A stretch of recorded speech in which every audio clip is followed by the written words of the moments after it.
Welcome to our gardening tutorial, where today we'll explore a simple and natural way to boost the growth of your young cucumber, tomato, and pepper seedlings.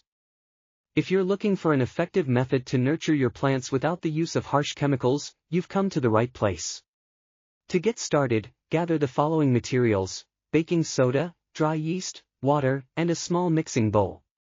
These common household items will work wonders for your seedlings.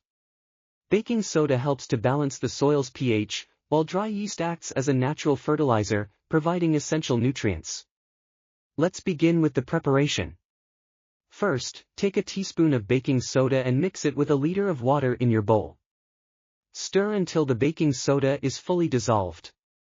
Next, add half a teaspoon of dry yeast. Mix it well, ensuring the yeast is evenly distributed in the solution. Now, it's time to apply this powerful blend to your seedlings. Gently pour the solution around the base of each plant, ensuring the soil is evenly moistened. As you apply the mixture, you'll be addressing common growth issues, such as weak stems and slow leaf development, by fortifying the plants with natural nutrients. In just a few weeks, you'll notice your seedlings growing stronger and healthier, with vibrant leaves and robust stems. Thank you for joining us in this journey towards more natural and effective gardening practices.